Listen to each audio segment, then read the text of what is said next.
أعوذ بالله من الشيطان الرجيم بسم الله الرحمن الرحيم الحمد لله رب العالمين وأفضل الصلاة وأتم التسليم على سيدنا محمد وعلى آله وصحبه أجمعين بسم الله ما شاء الله لا يسوق الخير إلى الله بسم الله ما شاء الله لا يصرف السوء إلى الله بسم الله ما شاء الله ما كان من نعمة فمن الله بسم الله ما شاء الله لا حول ولا قوة إلا بالله رب زدنا علما يا كريم رب اشرح لي صدري ويسر لي أمري واحلل عقدة باللسان يفقه قولي سبحانك لا علم لنا إلا ما علمتنا إنك أنت العليم الحكيم سبحانك لا فهم لنا إلا ما فهمتنا إنك أنت الجواد الكريم اللهم ارزقنا الإخلاص والاستقامة في أعمالنا الحمد لله الحمدا كثيرا الحمد لله ليس كمثله شيء وهو سميع بصير وأشهد أن لا إله إلا الله وحده لا شريك له وأشهد أن سيدنا وحبيبنا وشفيعنا محمدا عبده ورسوله السلام عليكم ورحمة الله وبركاته. On va faire la suite de ce qu'on avait vu il y a 2 semaines concernant l'éthique du prophète alayhi salatu wassalam dans sa relation avec les autres communautés et plus largement de l'éthique que doit avoir le musulman dans sa relation avec les autres communautés. Donc on avait vu la fois dernière que Allah Azza wa Jal, il avait honoré Bani Adam, c'est-à-dire l'ensemble de l'humanité, des êtres humains, sans aucune distinction de croyance ou autre forme de discrimination. Donc Allah, il a honoré Bani Adam. Et cela, on avait vu que ça se reflétait dans l'exemple du prophète alayhi salatu wassalam et dans l'exemple de ses compagnons. Et dans l'exemple des hommes pieux, parmi les salafs, parmi les khalafs, jusqu'aux savants d'aujourd'hui. Des hommes pieux et des femmes pieuses, bien sûr. On avait vu que Allah Azza wa Jal, il avait rendu la vie humaine sacrée. Et ce, encore une fois, sans aucune distinction de croyance ou autre forme de discrimination, et que cela s'était reflété dans le comportement du prophète Mohammed alayhi salatu wassalam et de ceux qui l'ont suivi, parmi les pieux. On avait vu aussi donc que Allah Azza wa Jal, il avait interdit l'injustice entre ses serviteurs, c'est-à-dire entre les êtres humains. L'injustice, Allah l'a interdite entre nous. Et encore une fois, cela s'est reflété dans le comportement du prophète alayhi salatu wassalam et de ceux qui l'ont suivi parmi les pieux. Par exemple, quand le prophète alayhi salatu wassalam avait à juger entre un musulman et un non-musulman, il ne jugeait pas en faveur de celui qui faisait partie de sa communauté parce qu'il faisait partie de sa communauté. Il jugeait en faveur de celui qui, d'après son jugement, avait été lésé. Et il y a des exemples où le prophète alayhi salatu wassalam juge en faveur d'un juif devant le fait qu'il a été lésé par un musulman. Et donc, tout cela, on a vu que Allah Azza wa Jal, il le posait sans aucune distinction, sans aucune discrimination, que ce soit de croyance, de richesse, de rang social, etc., etc.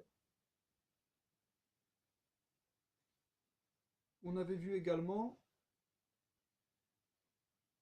que la coexistence pacifique entre les communautés était une évidence, d'après la croyance musulmane, puisque Allah Azza wa Jal, c'est quelque chose qu'il a voulu.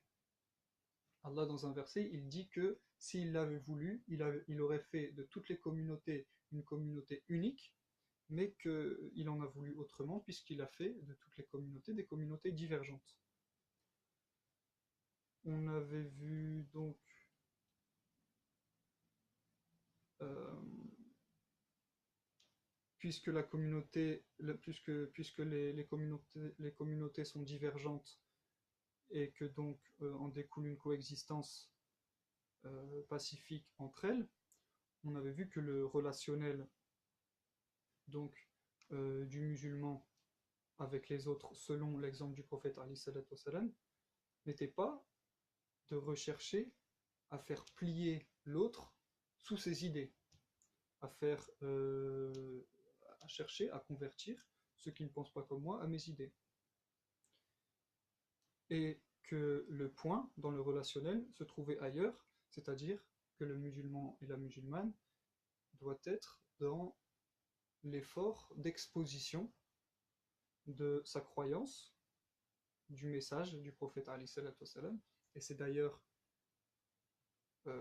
l'effort dans lequel se sont trouvés tous les messagers avant le prophète Mohammed, et bien entendu euh, dans lequel s'est trouvé le prophète alayhi salatu wassalam. Donc l'effort d'exposition du message avec son état, son comportement et l'argument.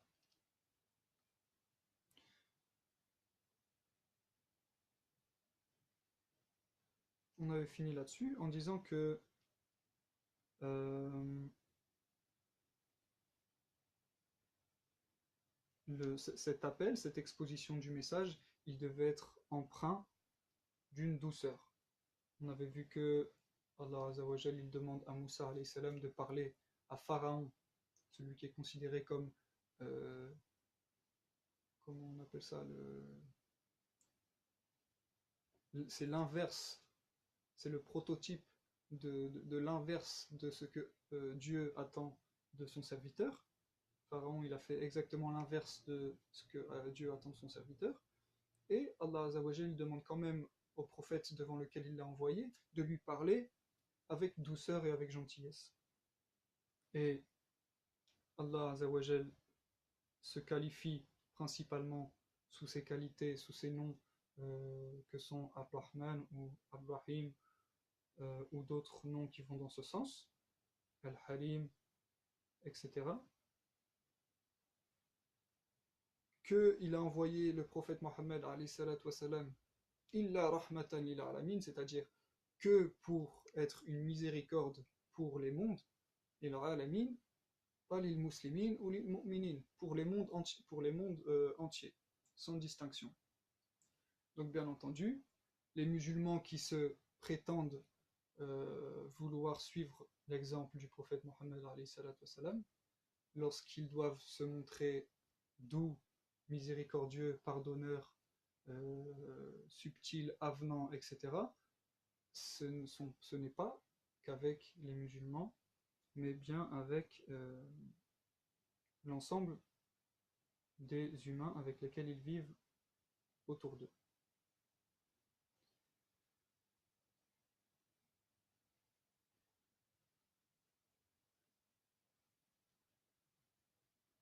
Donc Allah Azza wa Jalla, il dit dans la sourate 10 au verset 99, si ton Seigneur l'avait voulu, tous les habitants de la terre sans exception auraient cru. Voudrais-tu donc contraindre les gens à devenir croyants? Et dans la sourate 22 au verset 69, c'est lui qui tranchera entre vous au jour de la résurrection sur les sujets qui faisaient l'objet de vos divergences. Donc, c'est pas à nous aujourd'hui de trancher sur l'objet de nos différends. Allah, il va le faire. Nous, on a une mission qui est de montrer aux gens ce en quoi on croit, de la meilleure des manières, suivant l'exemple du prophète Mohammed et des pieux et des pieuses qui l'ont suivi. Et ça s'arrête là. Le reste, c'est Allah qui en jugera. Dans un hadith qui est rapporté par l'imam Bukhari et l'imam Muslim, on lit que le musulman, le prophète alayhi salatu wassalam, on rapporte qu'il a dit, le musulman est celui dont les autres musulmans sont à l'abri de la langue et de la main. Donc là, c'est le musulman qui met à l'abri le musulman. Il existe une autre version de ce hadith qui est rapportée dans le Sahih d'Ibn Hibban, dans lequel on lit qu'il est rapporté du prophète alayhi salatu wassalam, qu'il a dit « Le musulman est celui dont les gens sont à l'abri de sa langue et de sa main ». Donc il existe également cette version qui confirme ce qu'on vient de dire. Le musulman est celui dont les gens, sans distinction, est à l'abri de la langue et de la main. Dans un troisième hadith, on lit « Le musulman est celui dont les musulmans sont à l'abri de la langue et de la main, et le croyant est celui face auquel les gens sont en sécurité dans leur vie et dans leur richesse. » Donc ici, on retrouve un parallèle que Dieu fait dans le Coran, enfin pas un parallèle, mais une comparaison que Dieu fait dans le Coran entre le musulman d'une part et le croyant d'autre part. Dans un verset du Coran, Allah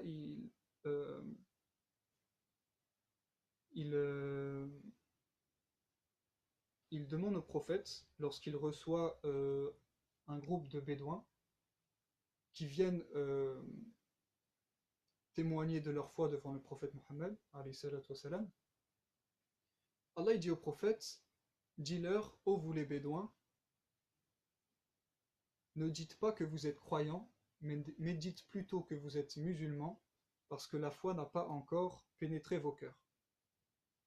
Donc Allah il fait une différence ici entre le musulman qui s'est soumis à l'idée d'un créateur unique et d'un prophète qui passe le message.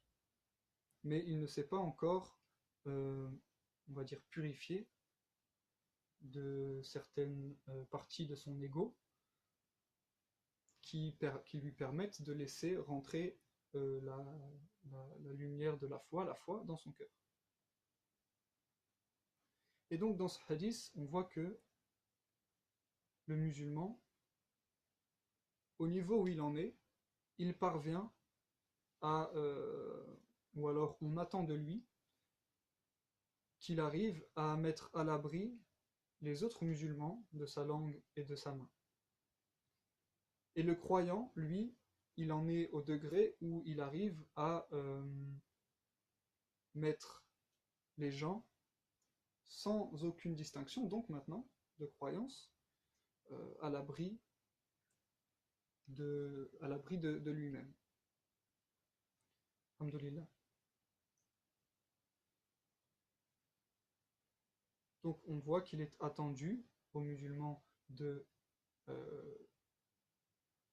progresser, et que plus il progresse, et plus on va dire son aura miséricordieuse va s'étendre à l'ensemble de l'humanité. On pourrait s'éterniser à donner des exemples de la vie du prophète, alayhi salatu wassalam, ou de ses compagnons, ou des pieux et des pieuses, dans lesquels ils font miséricorde et largesse à d'autres personnes. Et par exemple, on avait cité quelques hadiths la semaine dernière, mais je vous invite par exemple à aller voir l'histoire de comment s'est comporté le prophète alayhi salatu wassalam avec Safwan ibn Umayya, Ikrima ibn Abi Jahl, après la prise de la Mecque, qui étaient deux parmi les pires ennemis du prophète alayhi salatu wassalam. Et quand les musulmans ont repris la Mecque, comment le prophète alayhi salatu wassalam s'est comporté avec eux. Même en elle-même l'histoire de Fath, de la prise de la Mecque, comment le prophète alayhi salatu wassalam s'est comporté avec les notables de Quraysh. Subhanallah.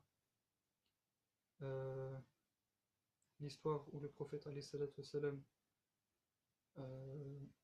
alors que Omar ibn al-Khattab et Ammar Abu Jahl n'ont qu'une idée en tête, c'est d'en finir avec lui, de le tuer.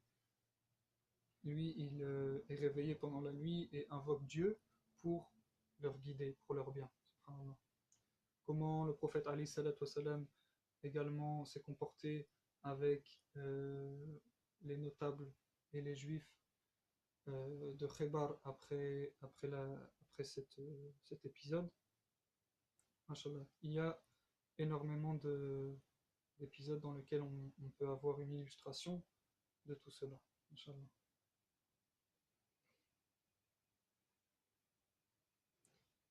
Le prophète Mohammed est donc le musulman. Il ne doit pas, et le prophète ne nourrissait pas de rancœur vis-à-vis de ceux qui lui causaient du tort, vis-à-vis de ceux qui étaient hostiles envers lui. Il ne cherchait jamais nourrissait pas de sentiments de vengeance. Alhamdulillah.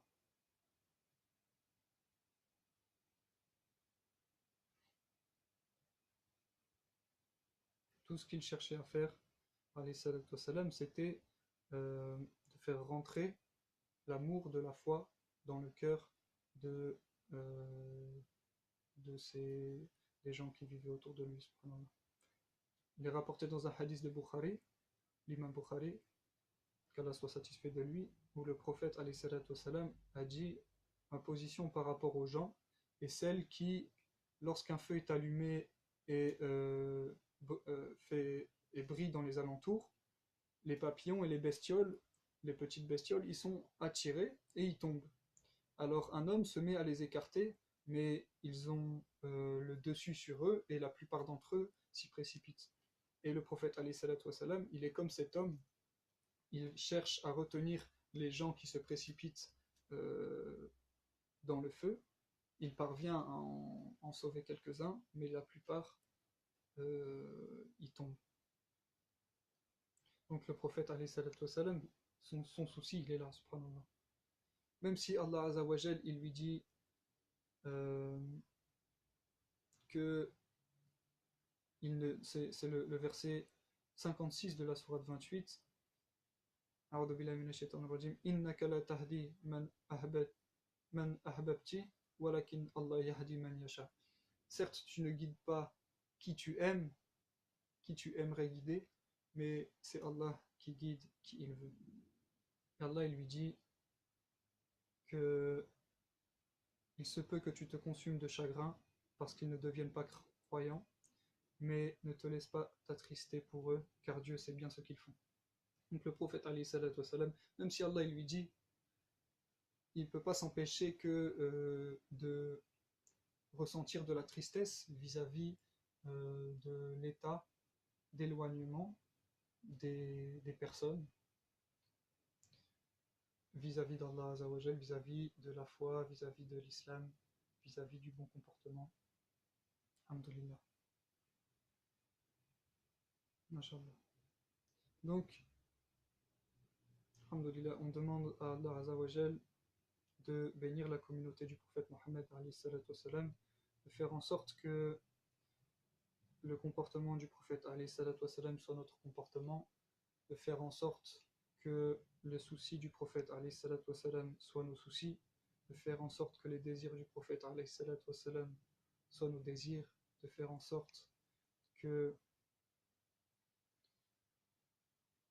que les tristesses du prophète soient nos tristesses, de faire en sorte que les joies du prophète soient nos joies, et de faire en sorte qu'on puisse être ressuscité et boire des mains du prophète Mohammed sallallahu alayhi wa sallam, de faire en sorte que nos cœurs soient empreints, emplis, imprégnés d'amour pour le prophète Mohammed sallallahu alayhi wa sallam dans cette vie, qu'on soit en sa compagnie dans la vie intermédiaire et dans l'au-delà, Inch'Allah, Ya Rabbil Alamin.